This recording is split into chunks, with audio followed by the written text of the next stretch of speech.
사랑하는 성도 여러분, 그리스도인이 된다는 것은 새 생명으로 태어났다라는 거예요. 새 생명으로 태어났기 때문에 성도의 모든 신앙생활은 10대에 믿었든 20대에 믿었든 30대에 예수님을 만나고 믿었든 40대에 예수님을 만나고 믿었든 70대에 예수님을 만나고 믿었든 어린아이의 신앙으로부터 출발합니다. 그렇기 때문에 때로는 우리가 하나님의 말씀을 듣고 나는 왜 이렇게 잘 안 자랄까, 왜 성장하지 않을까라는 그러한 좌절들이 있다면 그 부분에 대해서 너무 좌절하지 않기를 바랍니다. 왜냐하면 우리는 우리의 인생의 긴 여정 가운데 어린아이로부터 출발했기 때문에 그리스도의 장성한 분량에 이르기까지 시간이 필요하고, 또한 하나님의 일하심이 필요하고, 또 공동체가 필요하고 훈련이 필요하기 때문에 그렇습니다. 또 한편으로는 우리가 유의해야 될 것 중에 하나가 무엇이냐면, 내가 예수님을 믿었으니까, 하나님의 자녀가 되었으니까 이제는 다 됐다, 나는 더 이상 안 자라도 된다, 하나님 나라가 내 안에 임했고 내가 이제 하나님 나라 가니까 됐어라고 우리가 생각할 수 있는데, 그것은 성경이 요구하고 있거나 말씀하고 있지 않다라는 거예요. 그래서 우리는 하나님의 자녀가 되었다고 해서 우리가 자동적으로 성장하는 것이 아니고, 하나님의 자녀가 된 순간부터 어린아이이기 때문에 우리는 그때로부터 장성한 분량에 이르기까지 평생 동안 자라가야 한다는 사실을 꼭 기억할 수 있기를 바랍니다. 그래서 우리는 어리숙할 수 있고요, 연약할 수 있고 부족할 수 있고, 우리가 뒤뚱뒤뚱 거리듯이 그럴 수 있다는 것을 우리들이 알아야 해요. 바울은 계속해서 에베소 교회 성도들을 향하여 너희가 이방인 같은 삶을 살지 말아라, 너희가 하나님께서 부르심을 받고 하나님의 부르심을 받고 하나님의 자녀가 되었다면 이제는 이렇게 살아야 된다, 그런 즉 이렇게 살아야 된다라고 말씀을 하셨어요. 그게 뭡니까? 거짓을 버려라, 그리고 참된 것을 말해야 한다. 두 번째는 분을 내어도 여러분 죄를 짓지 말아라, 그 죄 짓는 데까지는 나가지 말아라, 그리고 해가 지도록 분을 품지 말라고 말씀합니다. 여러분 이거는 이해가 돼요. 분을 내는 것, 화를 내는 것, 그리고 또 어떤 면에서는 더러운 말을 내뱉는 것, 그리고 거짓을 말하는 것, 이런 것들은 한편으로는 우리가 기독교인들이 공동체 안에서 또 그럴 수 있겠구나. 그런데 오늘 말씀을 보니까 특별히 28절에는 도둑질하지 말라라는 말씀이 쓰여 있거든요. 우리 28절 말씀을 다시 한번 볼까요? 도둑질하는 자는 다시 도둑질을 하지 말고 돌이켜 가난한 자에게 구제할 수 있도록 자기 손으로 수고하여 선한 일을 하라. 여러분 왜 바울이 에베소 교회 성도들을 향하여 도둑질하는 것을 다시 도둑질하지 말아라 라고 말씀할까요? 그럼 지금 에베소 교회 성도들이 도둑질하고 있다는 이야기 아닙니까? 이 뉘앙스로 보자면 그것을 끊으라는 이야기잖아요. 다시는 도둑질하지 말라. 그렇다면 여러분 이 도둑질이라는 의미가 무엇이길래 지금 사도 바울이 왜 이렇게 강조하면서 도둑질하지 말라라고 할 수 있을까요? 여러분 오늘 사랑의 교회 성도 여러분, 내가 도둑질하는 사람입니다 라고 하는 분, 해당되는 분 손 들어보세요. 목사밖에 없어요. 늘 목사는 죄인이니까. 저는 도둑질하는 사람이고 성경에서 말씀하자면 난 도둑놈이에요. 여러분 왜 그럴까요? 도둑질은요 이런 의미가 있어요. 무슨 뜻이냐면 동의를 받지 않고 혹은 몰래 다른 사람에게 속한 것을 취하는 것이 도둑질입니다. 쉽게 남의 것을 훔치는 것이 도둑질이에요. 여러분 이것뿐만 아니라 더 나아가서 또 다른 의미가 있는데, 자기의 것이 아닌 것으로, 내 것이 아니에요, 그런데 자신의 목적이나 자신의 만족을 위하여 소유하고 사용하는 것이 도둑질입니다. 이것은 여러분 실제적으로 물질만을 의미하지 않아요. 시간을 훔칠 수도 있고 돈을 훔칠 수도 있고 생각을 훔칠 수도 있고, 그래서 자기 것인 양 내 것인 양 사용하는 것, 그것이 도둑질이라고 말씀하고 있습니다. 더 나아가서 성경은요 더 깊은 의미의 도둑질을 이야기하고 있어요. 여기에 해당되지 않는 분은 없을 것 같아요. 자기가 스스로 책임을 지고 수고하고 만들어내는 결과, 노력하고 수고해서 만들어내야 되는 것인데 그것을 하지 않고 남의 것으로 내 것을 인양 쓰는 것. 이렇게 하면 여러분이 이해가 잘 안 가죠. 제가 예를 들어 볼게요. 우리 건물에 1층에 가면 뭐가 있어요? 파리바게트? 빵집. 그래도 우리 교회 성도님들은 굉장히 유혹을 물리치면서 들어오는 입구에 로또 복권집이 하나 있어요. 보셨나요? 늘 유혹을 하죠. 들어오라, 이곳으로 오라, 너에게 복을 주리라. 막 그런 유혹이 있단 말이에요. 근데 여러분 10억에 당첨되었다라고 여러분 생각해 보십시다. 제가 질문 드리고 싶은 건 이거예요. 10억을 번 겁니까? 10억이 생긴 겁니까? 생긴 거죠. 그죠? 여러분 10억이 생긴 것과 10억을 번 것은 무엇이 다릅니까? 똑같지 않습니다.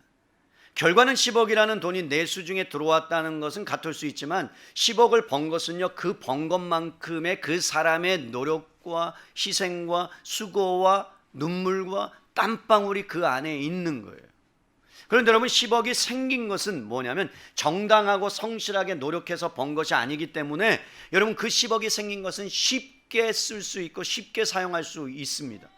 그래서 여러분 로또 복권에 당첨된 사람들을 추적해서 10년간 조사해 보니까 여러분 98% 정도가 다 어떻게 했다는 거예요? 5년 내에 그 돈을 다 탕진하더라. 생겼기 때문에 그래요. 자기가 애써 벌고 자기가 수고하고 벌고 직장에 가서 때로는 괴로움도 당하고 어려움도 당하고 그 다음에 실수도 하면서 벌었던 그 돈은 값어치가 있기 때문에 내가 쓸 때에도 신중하게 정말로 한 번 쓸 거 써야 되나 말아야 되나 고민하며 쓰는데 쉽게 돈을 벌면 여러분 그것이 쉽게 사용되어지더라는 말입니다. 그러면 여러분 도덕질이라는 것은 무엇이냐면 자신의 손으로 이룬 대가와 그 재능으로 이뤄내는 그러한 산물, 정당하게 소유한 권리가 있는 그러한 사람들에 대해서 여러분 존엄성을 공격하는 것이 도둑질이에요. 내 소유가 아닌데 자신의 것으로 삼으려는 모든 행위가 도둑질이에요. 그래서 여러분 돈을 벌지 않고 수고하지 않고 노력하지 않고 생기기를 바라는 여러분 일확천금, 불로소득 이것이 다 도둑질에 해당합니다. 예전에 시골에서 생활할 때에 여러분 시골 생활하다 보면 뭐 그냥 동네 사람들끼리 다 한 가족처럼 지냈잖아요. 그러면 뭐 복숭아, 사과, 그다음에 뭐 참외, 수박 그런 거 하면 그냥 가서 아는 분들이니까 그냥 가서 그냥 자유롭게 땅에 떨어진 것도 하나 먹기도 하고 그냥 뭐 이렇게 주렁주렁 있는 거 그냥 내가 딱 따서 서리를 해 먹고 그렇게 해도 괜찮았어요. 다 그때는 이해했단 말이죠. 근데 지금은 여러분 그렇게 하면 여러분 어떻게 됩니까? CCTV가 딱 촬영해 가지고 여러분들 경찰서에 잡혀갑니다. 그때는 들키지 않으면 됐어요. 도둑질인 것도 잘 몰랐어요. 그건 다 이해하는 그러한 때였어요. 그런데 지금은 그렇지 않다라는 거죠.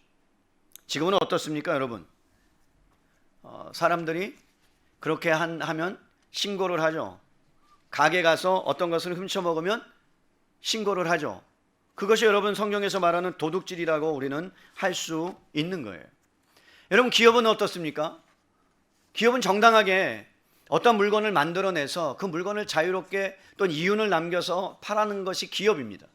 그런데 그 기업이 정당한 이윤을 남겨야 됨에도 불구하고 사람들을 속인다는 거죠. 사람들을 속여서 어떻게 합니까? 과대한 이윤을 남겨서 그래서 자신의 유익을 취하는 것, 그것이 성경은 도둑질이라고 이야기하고 있습니다. 여러분 길 가다가 돈을 주었어요. 그러면 여러분 어떻게 해야 됩니까? 할렐루야? 그렇게 해야 됩니까? 그렇지 않잖아요. 여러분 함부로 남의 것을 주워가는 것 자체가 도둑질이 될 수 있는 거죠. 인터넷에 이런 기사가 났어요. 택시를 타다가 우리가 흔히 있는 일이에요. 저도 한번 겪었던 일입니다. 핸드폰을 두고 내렸어요. 그러면 여러분 정당하게 어떻게 해야 됩니까? 그것을 주순 택시기사가 여러분 뭐 잠금 번호가 있으니까 전화를 못 거니까 전화가 울리면 받을 거 아니에요. 그래서 네 여보세요? 기사님 제가 방금 전에 탔던 사람인데 어디서부터 어디까지 기억하시죠? 그거 제 핸드폰인데 혹시 그거 제가 돌려받기를 원합니다. 그러면 여러분 정당하게 돌려줘야죠. 남의 것이니까. 그런데 여러분 그 마음속에 어떤 마음이 드는 거예요? 돌려는 줘요. 그런데 뭘 달라는 거예요? 대가를 지불하란 말이에요. 좋다 이거예요. 뭐 대가 지불할 수 있어요. 그래서 이 사람이 생각했어요. 그 거리에서 여기까지 오는 거리를 계산하고 그래서 택시비가 어느 정도니까 거기다가 한 10,000원 정도를 더 드리려고 했던 것 같아요. 그래서 20,000원을 드렸다는 거예요. 기사의 반응은 어땠을까요? 감사함으로 받았을 것 같으세요? 10만 원을 요구했다는 거예요. 여러분, 도둑질이에요. 내 것이 아닌데 그걸로 불로소득을 취하는 거죠. 정당하게 여러분 차가 없어서 사람이 타지 않아서 간다면 그것을 미터기로 계산하고 또 다시 갈 것을 생각해서 그러면 그 정도를 받으면 적당한데, 그런데 그것으로 인해서 내가 뭔가를 취해야 되겠다는 그 생각 자체가 여러분 도둑질이라는 거예요. 화물차를 운전하시는 분이나 여러분 경유차는 요소수라는 것을 넣으셔야 합니다. 요즘 차는요. 그것을 넣지 않으면 차가 씁니다. 그런데 요소수가 여러분 바닥이 났어요. 그랬을 때 사람들이 그것을 어떻게 해요? 사재기를 합니다.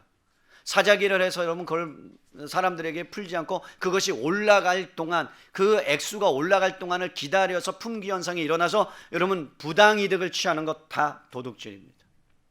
흔히 볼 수 있는 것 중에 하나가 지적재산권에 관련된 거예요. 누가 이모티콘을 만들거나 아니면 여러분 어떠한 교회에 어떤 마크를 만들거나 했을 때에 그냥 인터넷에 돌아다니는 것들을 우리가 그냥 취해서 사용한다 그러면 그건 지적재산권의 문제가 되는 거죠. 학생들은 어떻습니까? 남의 것을 도둑질하는 것. 여러분 쉽게 컨닝을 하거나 아니면 남의 지식을 함부로 빼앗다거나, 기업에서 내가 뭔가를 개발하려고 여러분 기한서를 써서 냈는데 그것을 중간에 과장님이 딱 가로채가지고 자기 것인 양 하는 거 다 도둑질입니다.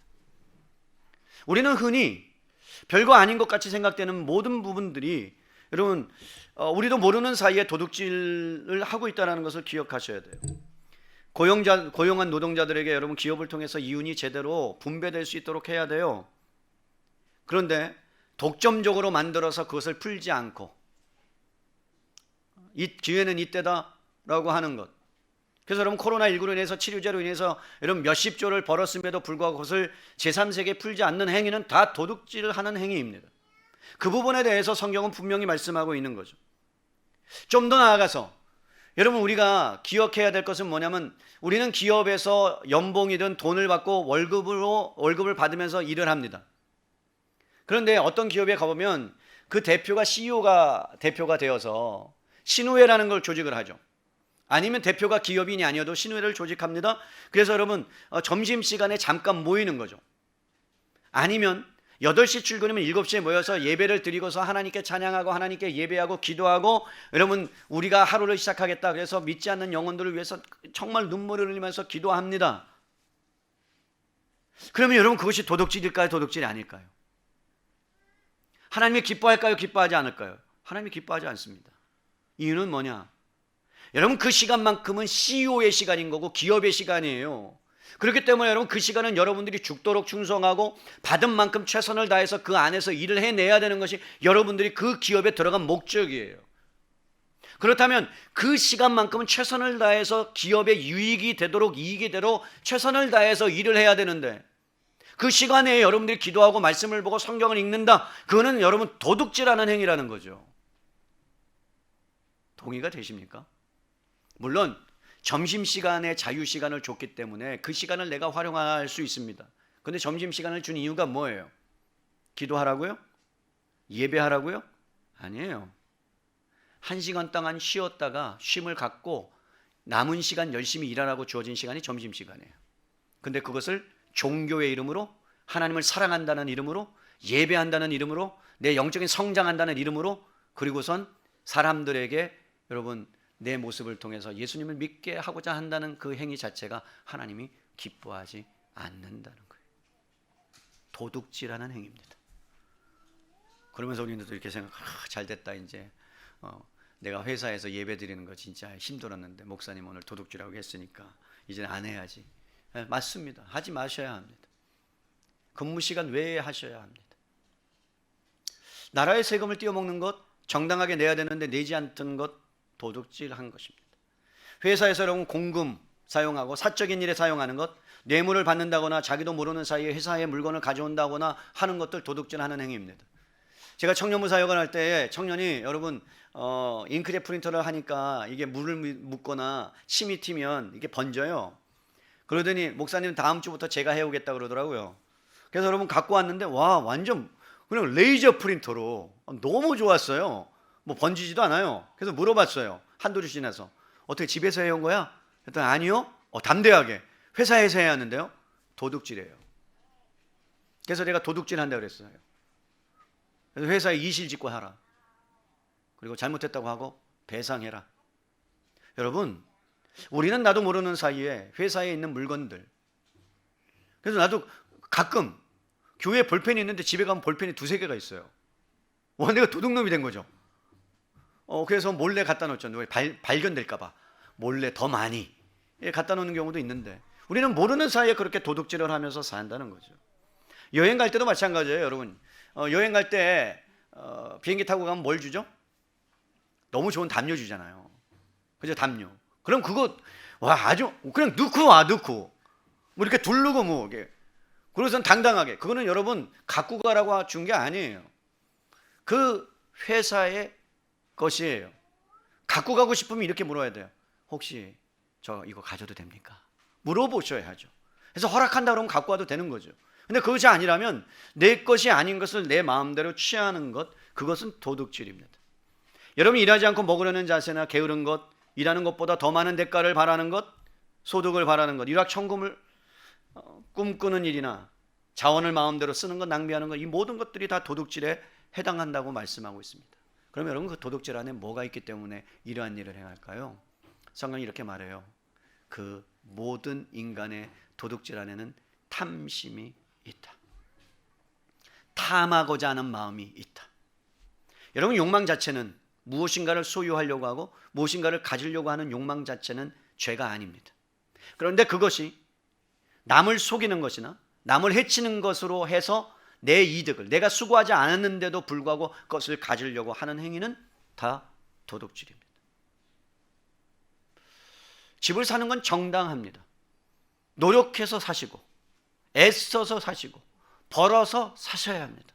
그런데 그것이 아니라 무엇인가 투기를 해서 산다면 그건 싹 다 도둑질하는 겁니다.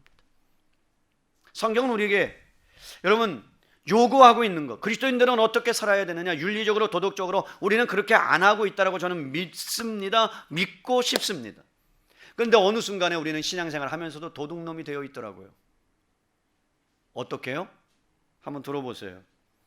여러분, 예수님을 믿고 나면 우리가 예수님을 믿음과 동시에 신앙이 자라갑니까? 저절로? 아니죠. 신앙은 저절로 자라가는 법이 없어요. 지름길이 없어요. 예수 믿는 길은 좁은 문, 좁은 길이에요. 십자가를 지고 가야 돼요. 자기를 부인하는 길이에요. 그래서 녹록치 않은 길이에요. 그런데 여러분, 문제가 뭐냐면 내가 자라가기 위해서 수고하고 노력하고 훈련을 받아서 자라가야 되는데 어느 순간에 우리는 이런 마음이 들어요. 하나님께 기도하고 하나님이 나를 한번 만나 주시거나 기적을 베풀어 주시면 나의 신앙이 엄청나게 자랄 거야. 그래서 하나님 나를 만나 주시고 기적을 베풀어 주세요라고 기도해서 내 신앙이 단번에 한 번에 무엇인가 완빵에 어떻게 해요? 신앙이 자라가도록 하고 싶은 마음이 도둑질이에요. 그렇게 자라가는 법이 없어요. 한 번은 예수님께서 제자들을 베드로와 요한과 야고보를 데리시고 데리고 변화산에 올라가셨습니다. 변화산에 올라가셔서 이런저런 얘기를 하시고 내가 이제 죽어야 된다라는 것을 말씀하실 때에 여러분 그들의 눈을 열어서 누가 나타나냐면 엘리야, 구약의 능력의 선지자 엘리야와 구약의 대표자 모세가 나타나서 서로 대화를 합니다. 여러분 황홀경에 취했어요. 너무나 좋은 거예요. 한 번도 못 봤거든, 그런 상황을. 막 기적을 체험한 거죠. 모세, 멀리 있었던 모세가 나타나는 거. 꿈에라도 내가 나타났으면 좋았을 텐데. 그러면서 여러분 뭐라고 얘기해요? 제자들이 초막셋을 짓습니다. 하나님은 주를 위하여, 엘리야를 위하여, 모세를 위하여 초막셋을 짓고 여기가 좋사오니 머무릅시다 그랬을 때 예수님께서 뭐라 그래요? 됐다, 내려가라 그런단 말이에요. 여러분 무슨 얘기예요? 그거 한번 너희들이 경험했다고 해서 너희 신앙이 자라는 것 아니다. 너희의 신앙은 내려가서 삶 속에 들어가서 그래서 차곡차곡 눈물 한 방울, 땀 한 방울, 아픔과 그 모든 것들을 겪어내야지만 너희는 성장할 수 있다. 그런데 우리는 어느 순간 여러분 나는 안 하면서, 내가 노력하지 않으면서 내 신앙이 자라도록, 또 어떤 것이 도둑질인 줄 아세요? 내 신앙은 자라지 않는데 교회가 성장하고 교회가 어느 정도 커지고 성장하면 그 교회에 내가 소속되어 있으니까 내가 그 수준인 줄 알아요. 내가 그 정도 된 줄 착각한단 말이에요. 순장님이 탁월하다 그러면 내가 그 순장님, 탁월한 순장님 밑에 순원들로 가서 있기만 하면 나는 저절로 잘할 것이라고 생각해요. 그것이 도둑질이라는 거예요. 제가 질문을 할게요. 여러분, 좋은 교회는, 좋은 성도가 있는 교회가 좋은 교회입니까? 좋은 목사가 있는 교회가 좋은 교회입니까? 전자입니까? 후자입니까? 자, 학교를 얘기할게. 좋은 학교는 좋은 학생들이 많이 들어오는 학교가 좋은 학교입니까? 좋은 선생님들이 있는 학교가 좋은 학교입니까? 학생들이 좋아야 좋은 선생님들이 만들어지는 거고요. 좋은 성도들이 있어야 좋은 교회 목회자가 만들어지는 거예요. 그것이 하루아침에 이루어지는 것이 아니라는 거죠. 그래서 여러분, 성도님들이, 좋은 성도님들이 얼마나 말씀과 씨름하면서 훈련하면서 자라가는가가 그 교회의 질을 결정하는 거예요. 좋은 학생과 좋은 성도는 대체할 수 없는 겁니다. 나 자신이, 여러분 자신이 좋은 성도가 되고 학생이 될 때 좋은 교회가 되고 좋은 학교가 되는 거예요. 그래서 어떤 면에서는 우리가 신앙을 도둑질하고 있을 수 있다는 거예요. 또 다른 면으로 여러분, 공동체 안에서 신앙생활 하다 보면 이런 마음이 들 때가 있어요. 어떤 성도가 가진 결과를 보면서 다른 사람이 가진 어떤 것들에 대해서 내 마음이 항복하지 않는 때가 와요. 무슨 얘기냐면, 내가 신앙생활을 오랫동안 했고 십수년 했는데 어느 순간에 6개월, 1년밖에 안 한 성도가 교회에서 더 많이 쓰임을 받고 헌신하고 봉사하고 더 아름답게 자라는 것을 볼 때 우리가 배 아파하는 것. 나는 20년 했는데 저 성도는 6개월밖에 안 되고 1년밖에 안 됐는데 어떻게 그럴 수 있어? 라고 하나님 앞에 원망하거나, 아니면 그것을 비교해서 자기 자신이 훨씬 더 탁월하다는 걸 증명해 보이려고 노력하는 것 자체가 도둑질이에요. 우리는 이런 부분에 있어서 여러분, 해당되지 않는 사람들이 없습니다. 어떤 사람들은 여러분, 생각까지도 도둑질하는 경우가 있습니다. 그렇다면 도둑질하는 근본적인 원인은 말씀드렸듯이 그 안에 탐심이 있기 때문이요, 자기가 가진 어떠한 소유를 가지고 여러분 비교하고 남들에게 인정받고자 하는 욕망이 그 안에 숨겨져 있기 때문에 사람들은 남의 것을 자기 것으로 취해서 자기 것인 양 살아가는 거예요. 저도 한때는 그랬습니다. 대형 교회에 기업에 S사가 있고 H사가 있다면 교계는 S가 있다. 그러면서 얼마나 제 안에 어깨 딱 펴고 목에 딱 힘주며, 나 그렇게 살고 싶지 않았지만 여러분, 가는 곳마다 물어보는 거예요. 어느 교회 다니세요? 목사님 어느 교회 다니세요? 그럼 S교회 다닙니다. 대단히 우러러봐요. 나는 형편없는데. 그러면 내가 대단한 사람인 것처럼 착각하면서 살아가는 게 도둑질하는 겁니다. 사랑하는 성도 여러분, 성경은 우리에게 요구합니다. 도둑질을 다시 하지 말아라. 그 얘기는 뭐냐면 땀을 흘려서 살아라. 수고하면서 살아라. 우리들은 여러분, 빈부의 격차, 빈부의 차이가 없어요. 어떤 직업이 귀하고 어떤 직업이 낫다라는 것이 없어요. 하나님이 보시기에는 다 거룩한 줄로 믿습니다. 목회자도, 때로는 여러분 다른 일을 하는 어떤 사람도 다 그 가운데 하나님의 거룩하심을 입은 사람들이기 때문에 그가 하는 일은 거룩한 줄로 믿습니다. 그럼 목회자 일이 거룩한 게 아니에요. 여러분 일이 다 거룩한 거예요. 힘듦도 있어요. 어려움도 있어요. 정직하게 살고 성실하게 사는 것이 요즘은 너무나 힘든 사회예요. 세상 사람들이 정직하지 않아요. 성실하지 않아요. 그렇게 살다 보면 여러분 불이익을 당해요. 손해를 당해요. 그러니까 우리도 그것에 치우쳐서 여러분 그냥 쉽지 않으니까 거기에 파묻혀서 살려고 합니다. 그런데 여러분, 그것이 우리를 더 부딪히게 하는 걸 아십니까? 왜요? 말씀에 걸리거든요. 계속 걸리면 내 마음이 불편하거든요. 그렇기 때문에 우리가 하나님 말씀 안에서 살아간다는 것, 도둑질하지 않고 다시 여러분 진짜 하나님이 기뻐하시는 것으로 살아간다는 것은 쉽지는 않은 일입니다. 그런데 주님이 요구합니다. 다시 본문으로 돌아가서 그럼 어떻게 살라는 건가?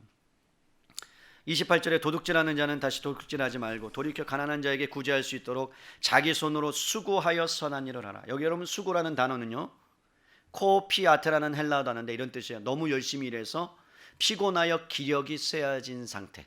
그러면 무슨 뜻이에요? 그리스도인들은 비그리스도인들보다, 믿지 않는 사람들보다 더 애쓰고 수고하고 에너지를 써야 되고 기력이 쇠할 때까지 여러분 지사 충성해야 된다. 그래서 주일날은 여러분 하나님의 영광을 위해서 살다가 세상에 나가서 여러분이 있는 그 직업, 여러분이 있는 직장, 여러분이 하는 사업 가운데 기진맥진하도록 최선을 다해서 사는 삶이 하나님께 영광을 돌리는 삶이고 하나님이 기뻐하시는 삶이다. 한마디로 농땡이 피지 말라 이 말이에요. 그러면 도둑질하는 거다. 그러면서 여러분, 주님께서 이렇게 말씀합니다. 거기서 머무르지 말아라. 그럼 어떻게 살아야 되느냐? 가난한 자에게 돌이켜서 구제할 수 있어야 한다. 그리고 자기가 열심히 노력해서 수고한 것을 선한 일을 할 수 있도록 해야 된다. 여러분, 왜 수고해야 되냐면 하나님께서 우리에게 주신 축복 중에 하나가 노동입니다. 여러분, 죄가 들어오기 전에 아담과 하가 죄를 짓기 전에 이미 노동은 하나님께서 주시는 특권이고 땀을 흘려야만 우리가 보람을 찾을 수 있어요. 무슨 일을 해야 할 때 땀이 나야 우리가 보람을 찾고요. 그 다음에 그것을 해낼 때 그 결과를 통해서 우리가 신음과 모든 것들이 다 어떤 과정 안에서 해결을 받아요. 하나님이 만드신 이 세상 가운데 노동이라는 것을 통해서 하나님의 나라가 완성되는 것을 보고자 하시고 우리에게 각자 맡은 역할들을 주셨습니다. 다 다양해요. 직업들이 다 다양해요. 그럼 그 직업들이 다양한 가운데 우리는 맡겨진 일들을 충실하게 해놔야 되는 거예요. 하나님 앞에서 살듯이. 저는 목사니까 목사로서 기도하고 성도를 양육하고 돌보는 일에 매진해야 되고, 여러분들은 사업가면 사업가로서 이윤을 정당하게 내서 그들에게 돌려주는 일들을 하고, 어떤 분들은 주부로서 여러분 자녀들 잘 양육하고 그 다음에 여러분 가정을 잘 세워나갈 수 있도록, 학생은 학생들의 수고를 해야 되는 것, 그것이 하나님의 나라가 임하는 거예요. 수고해서 뭐라 하라 그래요? 수고하여 너 배 부르지 말아라. 여러분 말씀을 보세요. 수고하여 선한 일을 하라. 우리 배 채우려고 하지 말아라. 그들이 수고하고 최선을 다해서 하는 일이 뭔지 아느냐? 빈궁한 자, 가난한 자들을 위해서 너희가 버는 이유가 돼야 된다. 사랑하는 성도 여러분, 여러분이 버는 이유가 뭐가 돼야 된다고요? 여러분이 수고해야 되는 이유가 뭐라고요? 가난한 자들을 위해서, 베풀기 위해서 벌으래요. 제가 청소년 사역할 때 이런 얘기했어요. 공부해서 남 줘라. 공부해서 남 줘라. 네 것 아니다. 너가 그렇게 탁월한 것, 머리가 탁월한 것, 재능이 탁월한 것, 너를 위해서 하나님이 너에게 주신 것 아니다. 너에게 맡겨준 거다. 그렇다면 남을 위해서 써라. 여러분, 그것이 하나님께서 주신 명령이고 말씀이에요. 전 수학을 참 좋아합니다. 수학을 잘합니다. 뭐 이렇게 얘기하니까 진짜 잘하나 보다 생각하는데 잘합니다. 예, 진짜로 잘해요. 안 믿으시는 눈빛이에요. 예. 수학 경시대회도 대표로 나가고. 그랬더니 와, 최강자가 나타났어요. 우리 박건수 목사님은 거의 저보다 훨씬 더 잘해요. 스트레스 풀 때 수학으로 푼대요. 내가 인정. 와, 당신이 수학의 최고입니다. 내가 말씀을 드렸는데, 여러분, 제가 어렸을 때부터, 저는 고등학교 1학년 때부터 수학을 과외했던 사람입니다. 중2, 중3을. 그리고 제가 대학교 때도 여러분 아이들을 과외하고 그 다음에 그 과외를 통해서 아이들의 실력들을 키워냈습니다.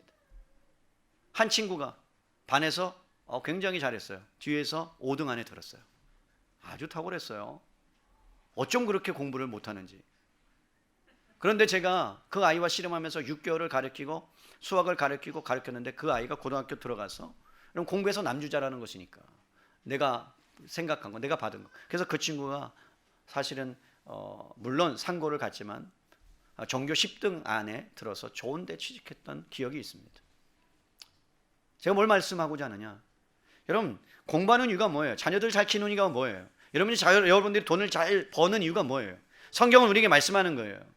너희가 잘 버는 이유는 너희가 무엇 때문에 벌어야 되느냐, 수고해야 되느냐? 여러분, 남들을 위해서 살기 위해서 수고하고 벌어야 된다는 거예요.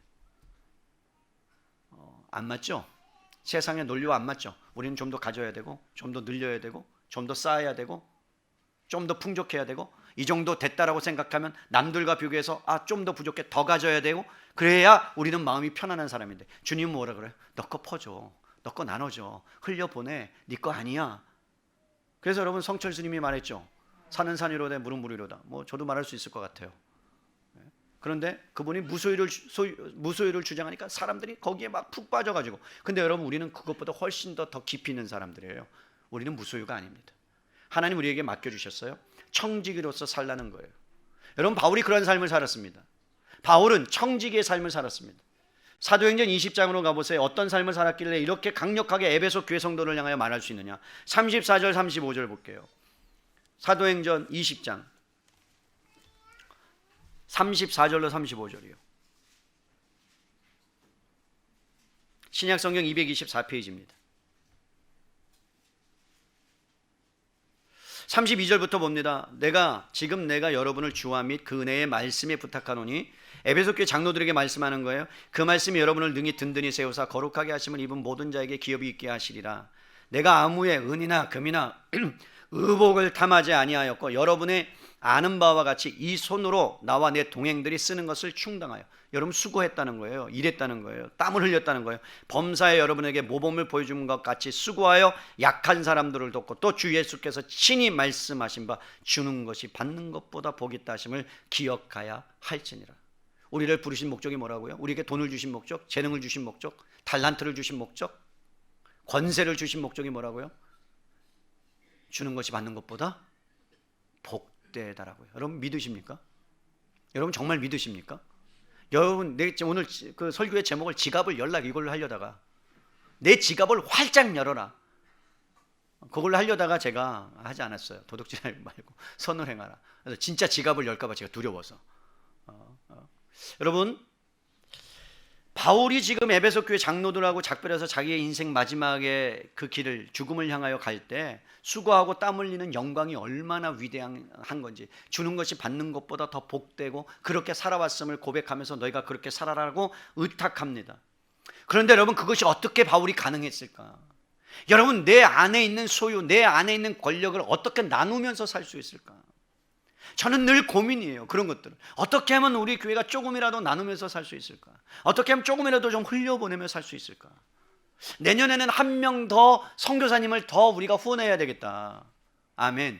더 많이 하고 싶은데, 여러분, 우리 교회가 세워진 지 6년 돼가고 있습니다. 그런데 여러분, 우리 교회가 세워지기까지 정말로 애쓰고 수고하고 눈물 흘리고 헌신한 우리 분들이 되게 많습니다. 누구라고 말씀드리지 못하겠어요. 그런데 지금도 저희 교회가 여러분 네 군데에서 후원받고 있는 거 모르시죠? 저희 교회가 후원으로 살아가는 교회입니다. 외부에서 저희 교회를 후원해 주세요. 그걸로 살아갑니다. 참 마음이 때로는 우리는 언제쯤 그러면 이 물질 좀 흘려보낼 수 있을까? 물론 우리가 흘려보냅니다.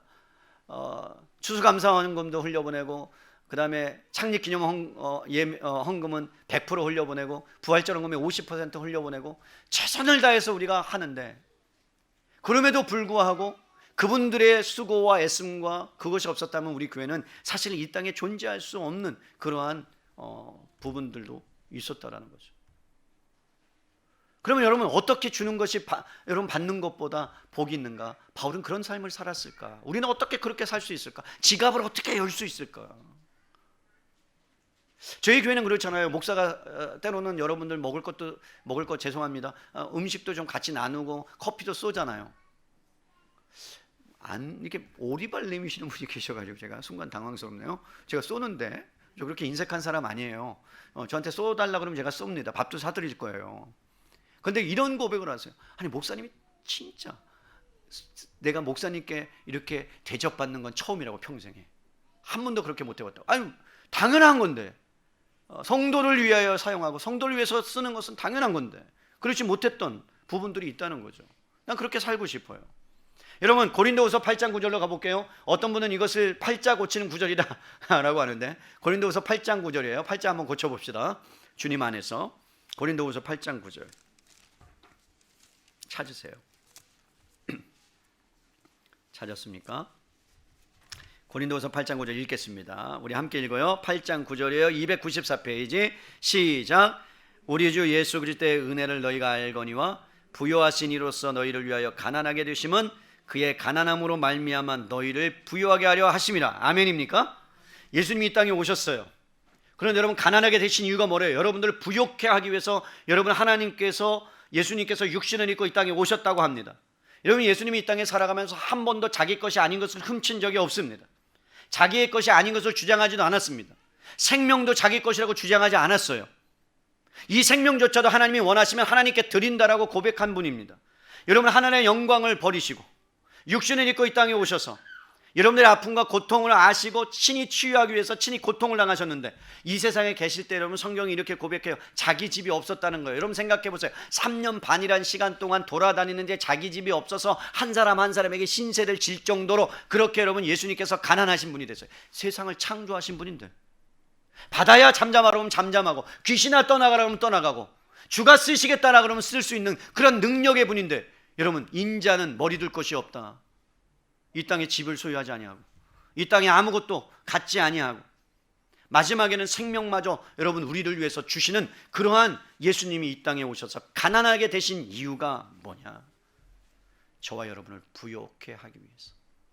사랑하는 성도 여러분, 부요하다는 말씀에 오면은 물질적인 의미도 포함되어 있지만 1차적으로 그것이 아니에요. 죄와 사막에 굶주려 있는 비참한 가운데 피를 철철 흘리면서 비참한 가운데 우리를 건져내어 주셔서 하나님의 풍성한 하나님의 자녀 신령한 복으로 주시는 그러한 은혜를 위해서 가난하게 되셨다는 거예요. 하늘의 영광을 버리셨다는 거예요. 그래서 결국은 우리로 하나님의 자녀의 위치까지 올려주신 그 부요함이 저와 여러분에게 있는 줄로 믿습니다.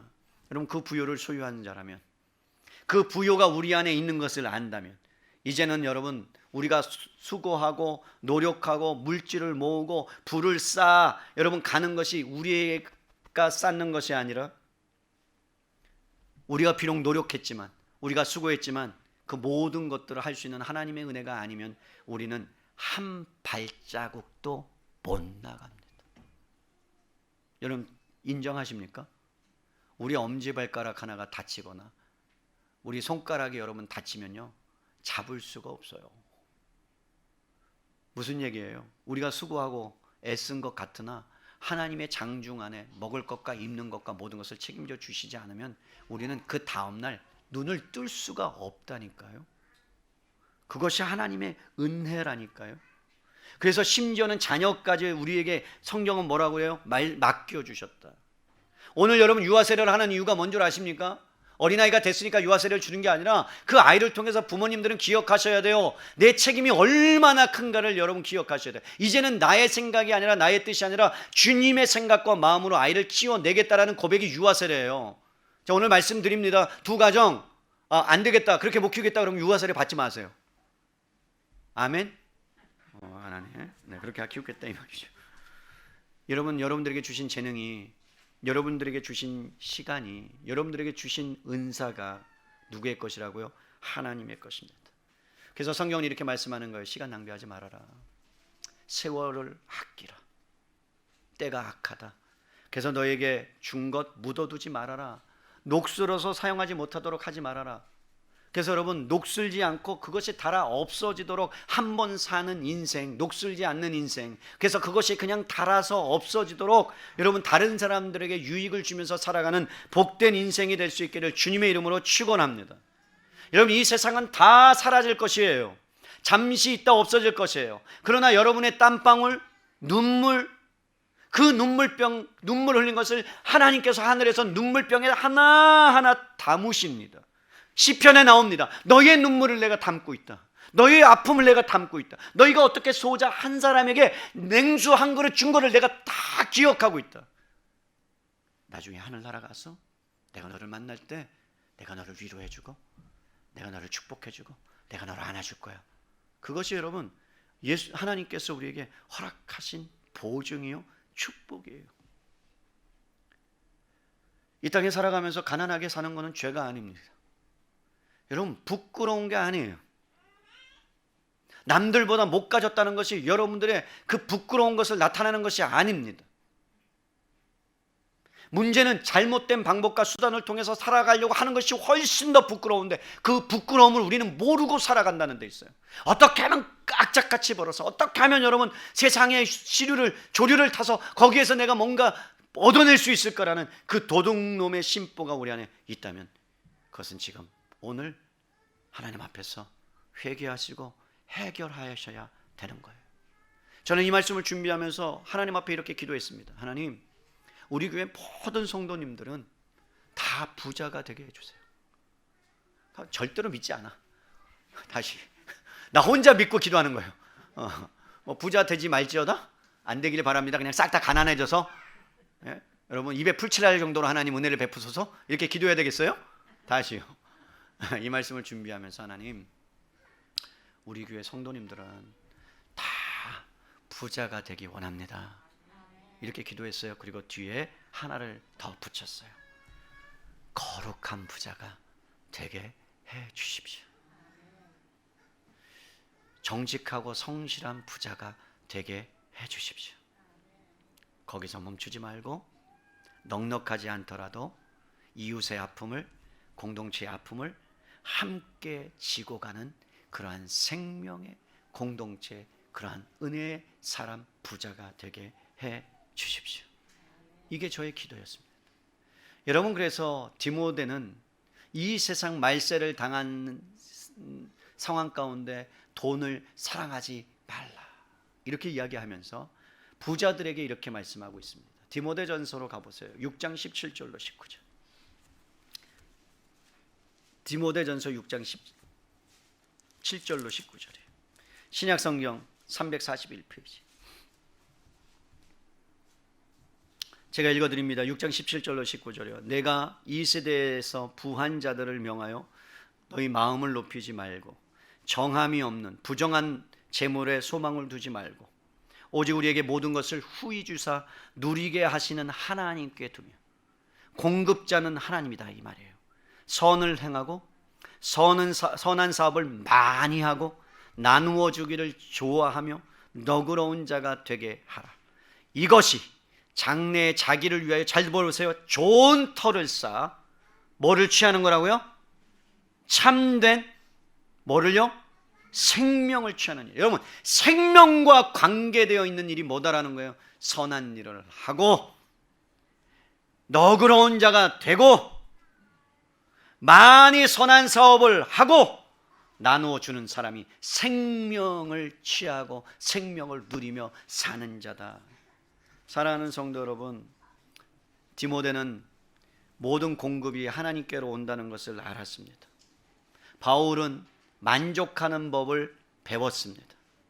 우리는 나에게 주어진 이 환경과 여건이 비록 남들과 볼 때 부족하다 할지라도 그 안에서 만족함을 누리고 그리고 그것을 통해서 여러분 흘려보내는 삶을 산다면 그러면 하나님께서요 생명을 취하도록 하시겠다라고 말씀합니다.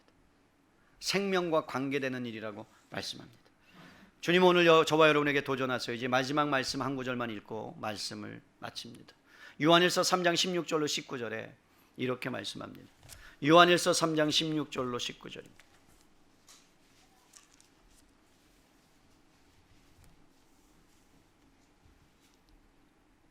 제가 읽어드립니다. 그가 우리를 위하여 목숨을 버리셨으니 우리가 이로써 사랑을 알고 우리도 형제들 위하여 목숨을 버리는 것이 마땅하니라. 누가 이 세상의 재물을 가지고 형제의 궁핍함을 보고도 도와줄 마음을 닫으면 하나님의 사랑이 어찌 그 속에 거하겠느냐. 자녀들아, 우리가 말과 혀로만 사랑하지 말고 행함과 진실함으로 하자. 바울이 말한 거랑 똑같죠. 행함이 없는 믿음은 죽은 것이다 라는 거죠. 하나님의 공급하심을 믿는다면 그러면 우리는 성실하게 정직하게 선한 청지기로 여러분 살아가셔야 합니다.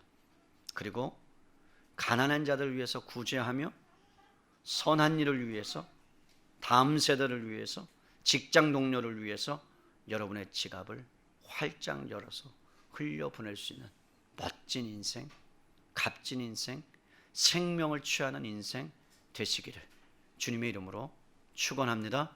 아멘.